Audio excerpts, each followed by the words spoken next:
네, 제가 이걸 시작하기에 앞서서 발음이 좀 교포 같다는 말을 들었는데, 이게 고치려고 해도 습관이 돼서 참 힘드네요. 어쨌든 노력은 해보겠습니다. 시작할게요.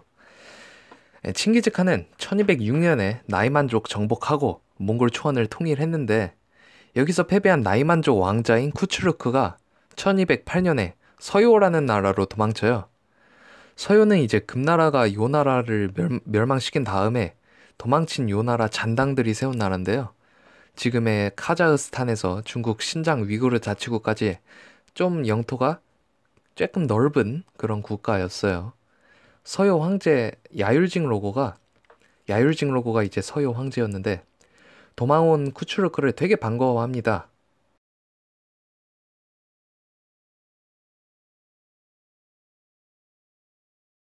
왜냐? 야율징 로고는 점점 이제 칭기즈칸 아래에서 몽골이 강성해지니까 그걸 경계를 하고 있던 참이었어요. 그런데 나이만족 왕자였던 쿠출르크가 자기 나라에 오니까 잘 됐네. 얘네 세력 갖다가 몽골 침략을 대비해야겠다. 이렇게 해서 융숭하게 대접을 한 거죠. 그래서 야율징로고가 자기 딸까지 쿠출르크한테 주면서 쿠출르크를 되게 융숭하게 대접을 합니다. 그렇게 쿠출루크는 잘 먹고 잘 살면서 행복한 나날을 보내요. 근데 그러던 어느 날,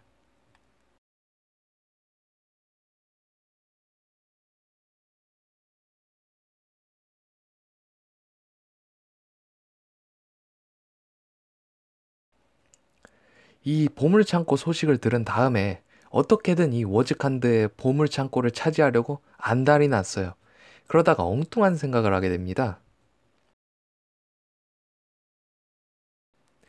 이런 생각을 쿠출루크가 품고 있을 무렵에 서쪽에서 호라즘 왕국이 서요를 침공합니다.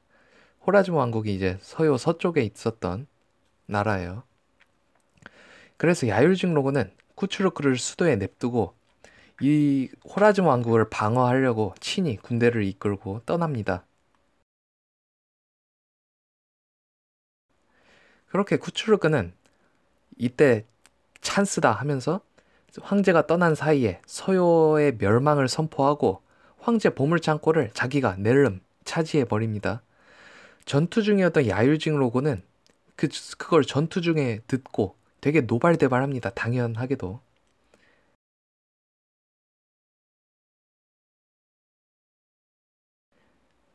다행히 야율직 로고는 빠르게 돌아와서 기병대라서 기동력이 빠르겠죠.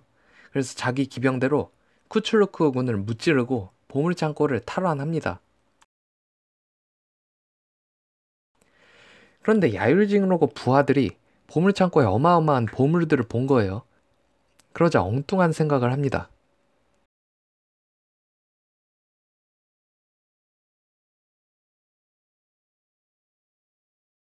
그렇게 보물창고를 두고 갈등이 생겨서 야율징로고 군대는 쪼개져 버려요.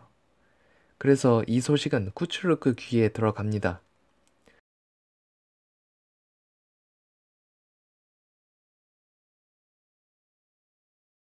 쿠출루크는 이때 자기 나이만족 군사들을 이끌고 서요군을 공격해서 야율징로고를 생포합니다.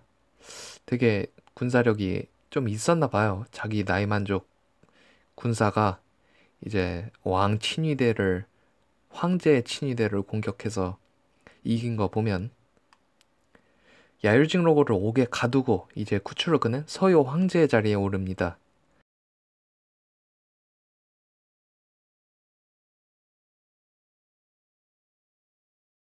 근데 이 소식이 칭기즈칸 귀에 들어가요.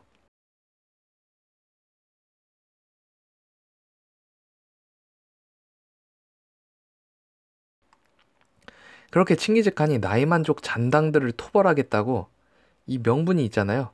나이만족 잔당 토벌하겠다는 명분이 세워졌으니까 명분이 있으면 공격을 해야죠. 그러니까 1218년에 이제 재배를 시켜서 재배 수부타이 되게 유명한 몽골 장수 중 하나죠.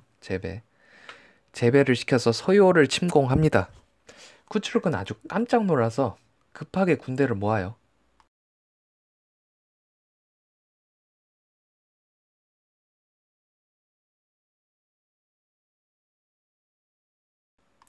근데 쿠츠르크 부하들은 탐욕스러운 쿠츠르크를 되게 싫어했어요. 뭐 같이 싸워서 야율징로고를 생포하긴 했지만, 아니 제가 봐도 막 보물창고 털고 막 그런 상관은 저도 별로 따르고 싶진 않네요. 그래서 몽골군이 쳐들어온다는 소식을 듣자, 아, 쿠츠르크는 이제 끝났다 하고 그냥 도망가 버렸어요. 그래서 쿠츠르크는 뭐 몇 안 남았지만 그래도 잔당들을 이끌고 몽골군과 싸웠지만, 뭐 지금의 아프가니스탄까지 밀려나서 바다흐샨이라는 곳에서 몽골군에게 잡히고 결국 처형됩니다.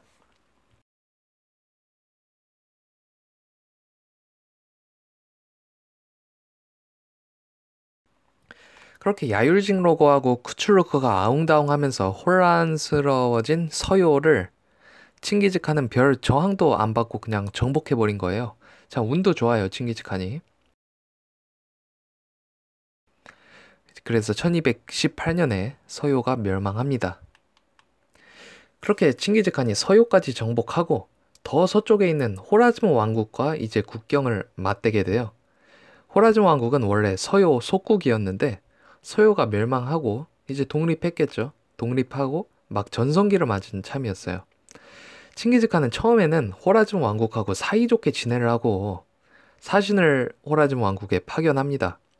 그리고 호라즈무 왕국에 오트라르 성이라는 성이 있었는데, 그 몽골 사신 일행이 오트라르 성을 지나다가 오트라르 성의 영주인 이날추크라는 사람이 그 몽골 사신들을 대뜸 죽여버려요. 왜냐하면 그 몽골 사신이 가지고 있던 보물이 있었거든요.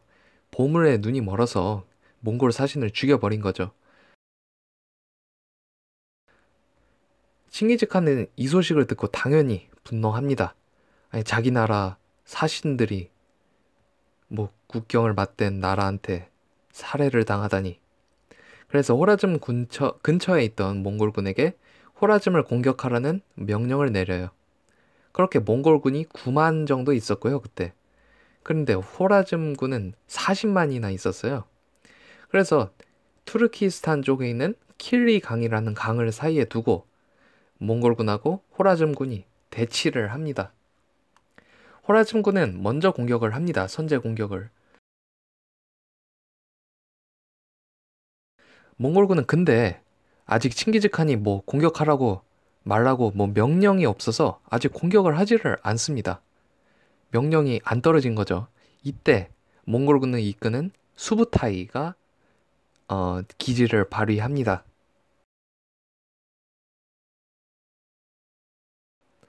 현재까지도 세계 최강의 명장 중 하나라고 손에 꼽히는 수부타이가 이제 9만 가지고 40만 호라즘 군사를 무찌르고 전설의 첫 페이지를 이제 장식합니다. 이제 수부타이는 공을 엄청 세웁니다. 이때부터. 그러나 첫 전투에서 이렇게 승리를 했지만 칭기즈칸은, 아니 서요를 정복했는데, 그리고 딴 나라도 정복했는데, 그리고 아직 정복할 나라가 산더미인데, 금나라하고 서하가 아직 정복해야 되는데, 그래서 뭐 호라즘을 정벌할 마음까지는 없었어요. 그래서 사신을 보냅니다.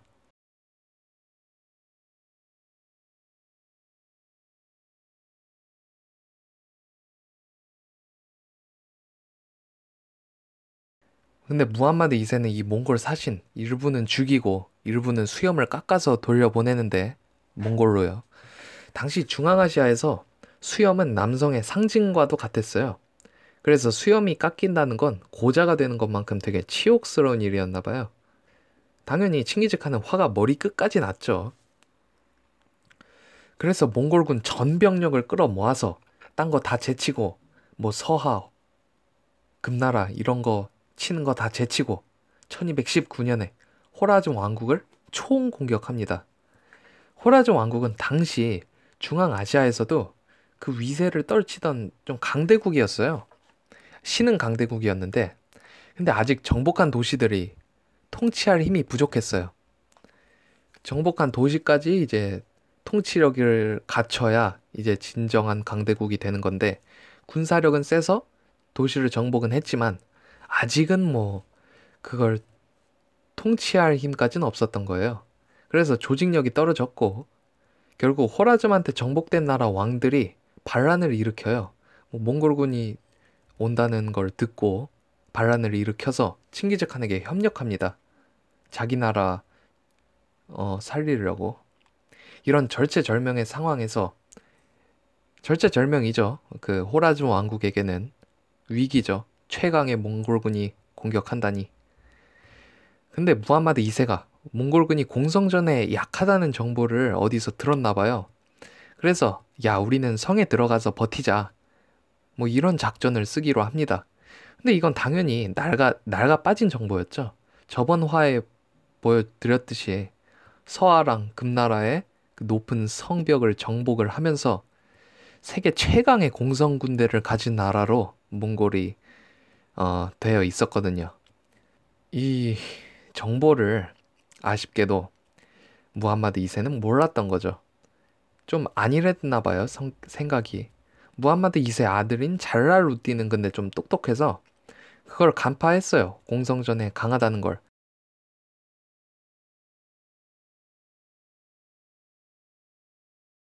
그래서 차라리 우리 병력 세니까 병력 많으니까 나가서 병력 대 병력으로 붙자. 그러면 몽골군 이길 수도 있다. 라고 하는데 무함마드 2세가 안 들어요. 그래서 전쟁이 시작되고 몽골군이 처음 공격한 성은 다름 아닌 오트라르 성이었죠. 저번에 그 몽골 사신들 죽였던 영주 이날추크가 있는. 칭기즈칸은 이 성의 영주인 이날추크를 반드시 잡아 죽여서 자기 몽골 사신을 죽인 복수를 하기로 다짐했어요. 그런데 오트라르 성이 이게 쉽게 무너지지가 않았어요.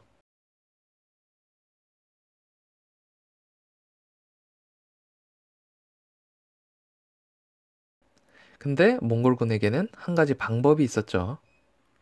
그냥 뭐 간단했어요. 뭐 식량 떨어질 때까지 기다리는 거였죠. 그래서 몽골군은 오트라르 성의 식량 떨어질 때까지 5달 동안 성을 포위합니다. 결국 성 안에는 굶어 죽는 사람이 많아지고 한 장군이 못 버티고 탈출을 시도합니다. 하지만 그 장군은 결국 붙잡혀서 처형이 됐고 그가 이제 탈출했던 비밀문이 있을 거 아니에요. 그 비밀문으로 몽골군이 들이닥치면서 오트라르 성을 무너뜨립니다. 그리고 영주 이날추크가 드디어 잡혀서 칭기즈칸에게 끌려와요.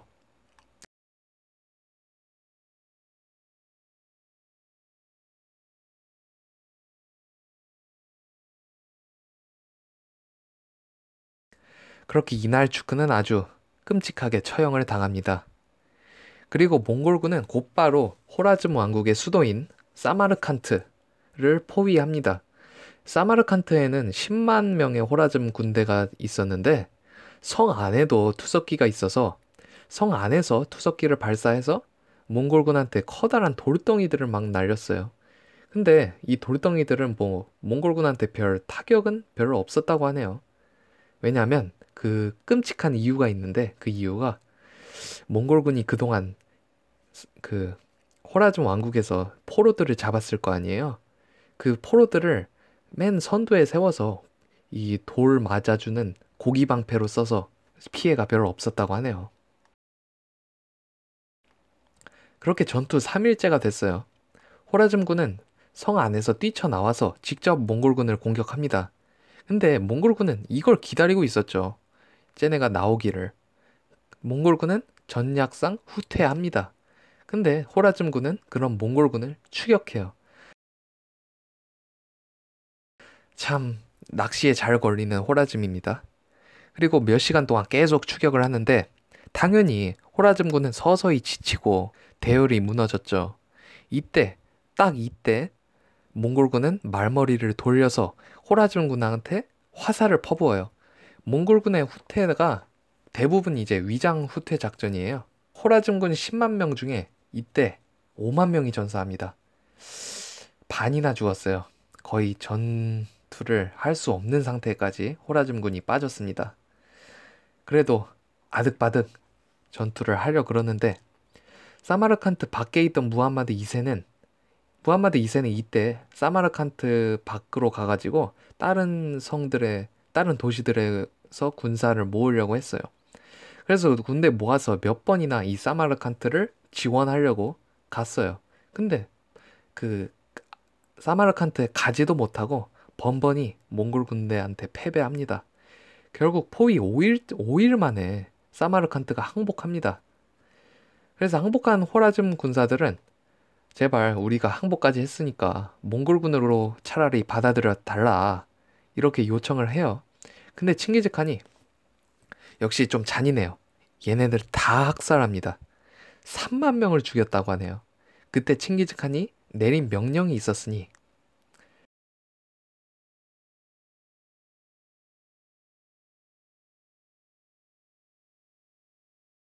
바로 이거였다고 하네요. 그리고 무함마드 2세는 아이고 수도가 함락됐네 큰일 났다 하고 도망칩니다. 칭기즈칸은 그리고 추격대를 보내요.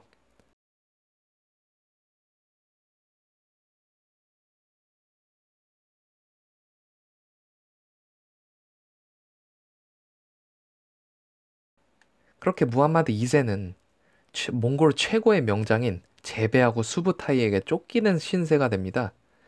무함마드 2세는 도망치고 또 도망치고 해서 카스피해는 뭐 호수인데 소금물이 흐르는 호수로 유명하죠. 그래서 작은 섬으로까지 도망쳐요. 카스피해에 있는 작은 섬 지금은 물에 잠겨서 볼 수 없다고 합니다.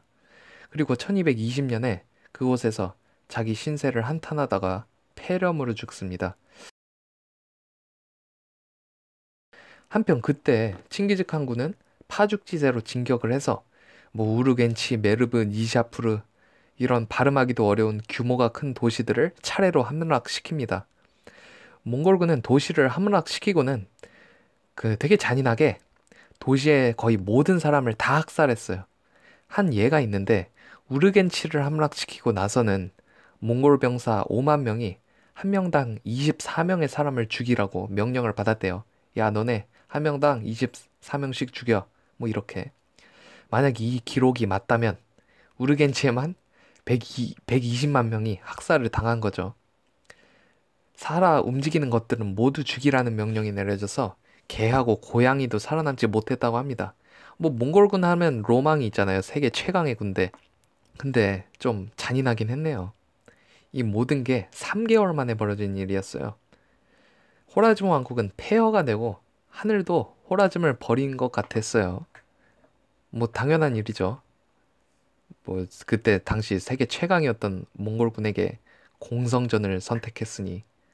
하지만 호라즘에게는 비록 패배가 뻔하긴 해도 마지막 불꽃이 될 한 명의 영웅이 남아 있었어요.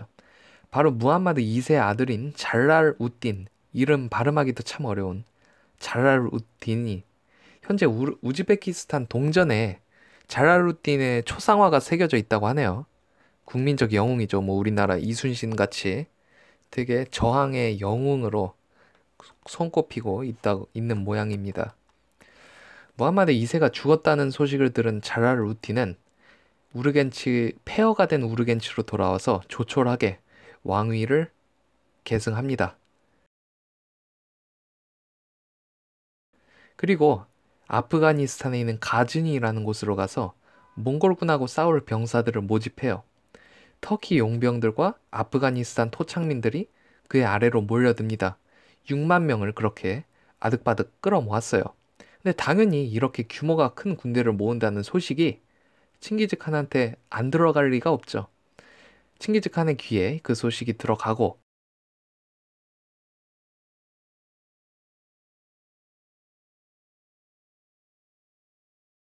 칭기즈칸은 쿠투쿠라는 아들 쿠투쿠를 보내서 이들을 공격하려고 합니다. 그렇게 명령을 받고 가서 잘랄우딘의 6만 군사와 맞붙게 되는데요. 그때 쿠투쿠의 군사는 3만 명이었어요. 좀 열세죠. 잘랄우딘보다. 그리고 파르완이라는 곳에서 맞붙게 됩니다. 쿠투쿠는 몽골의 장군과 재판관 동시에 할 정도로 칭기즈칸의 아들들 중 되게 머리가 좋았어요. 머리 좋은 사람답게 전투에서 꾀를 씁니다.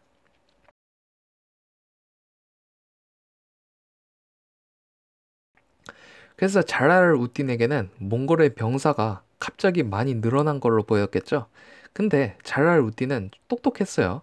그래서 갑자기 병력이 저렇게 늘어날 리가 없다. 그러니까 정찰병을 보냅니다.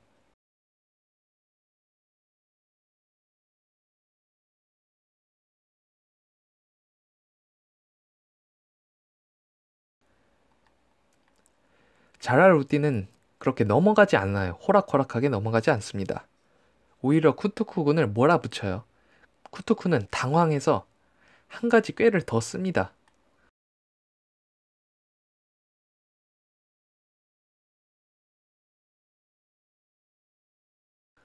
몽골군이 싸우다가 후퇴하니까 쿠투쿠의 말처럼 호라즘군은 잘랄우ddin이 말릴 틈도 없이 몽골군을 추격합니다.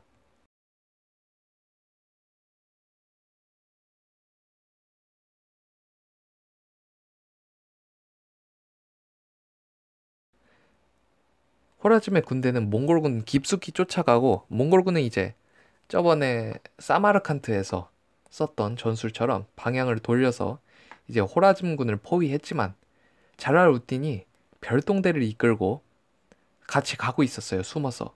그래서 이 몽골군이 본대를 포위했을 때 별동대가 몽골군을 오히려 역으로 옆에서 쳐서 이중으로 포위를 한 거죠. 이제 몽골군이 샌드위치에 먹힌 거죠. 그래서 몽골군이 아주 파루안 전투에서 박살 납니다.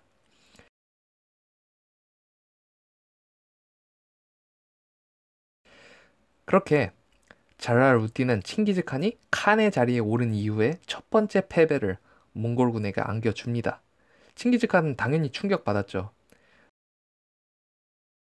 그래서 칭기즈칸은 7만 군사를 이끌고 직접 친정을 나갑니다. 그리고 잘랄우ddin이는 아프가니스탄의 바미안 성이라는 성을 공격해요. 하지만 이 공성전에서 자신이 가장 사랑하던 손자였던 무투겐이 전사하고 맙니다.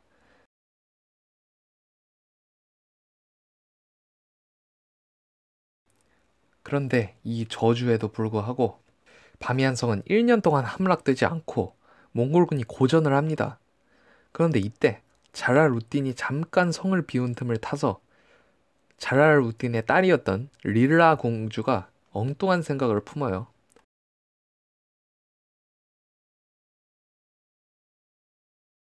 그렇게 릴라 공주가 칭기즈칸한테 밀서를 보내서 성의 약점을 알려주고 대신에 칭기즈칸 나랑 결혼하자 이렇게 말합니다. 칭기즈칸은 이게 웬 떡이냐 하고 그렇게 성의 약점이 파악이 됐잖아요. 바미안 성의 약점. 그래서 불과 일주일 만에 간단하게 함락되고 성 안에는 몽골군이 들이닥치고 칭기즈칸은 릴라 공주와 마주칩니다.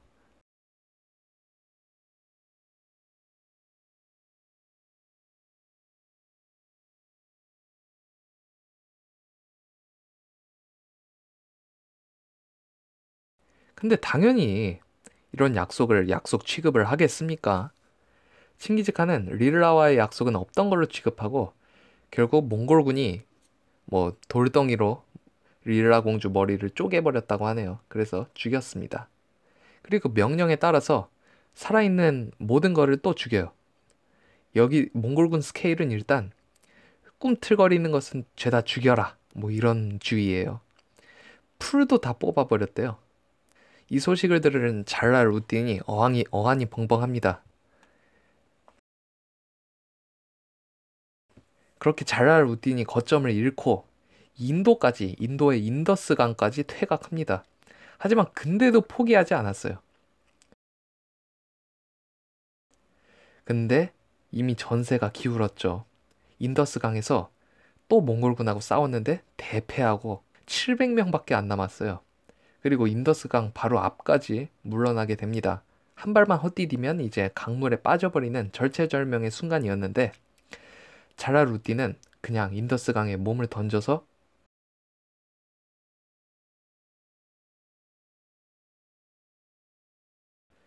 뭐 자살하는 줄 알았더니만 수영을 잘했나 봐요. 물살을 타고 탈출합니다. 거기서. 그런 그거를 칭기즈칸이 바라보면서 감탄을 합니다. 아, 저런 아들을 둔 아비는 얼마나 행복했을꼬. 근데 아비는 좀 멍청했죠. 아무튼 이게 1222년의 일입니다. 그리고 칭기즈칸은 호라즘 정벌을 마무리 짓고 이제는 서하를 완전히 정복하러 갑니다.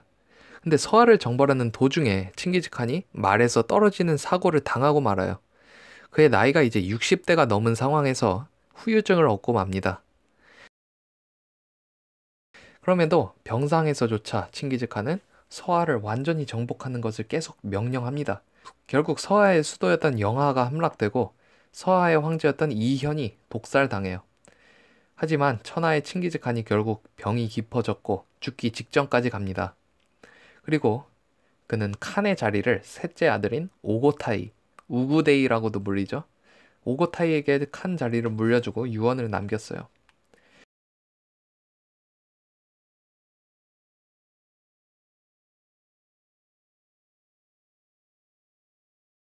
그리고 칭기즈칸은 마침내 숨을 거두고 맙니다. 그의 나이가 65세 때죠. 하지만 이때도 잘랄 우딘이 아직도 살아있어서 끈질기게 몽골에 대항하고 있었어요.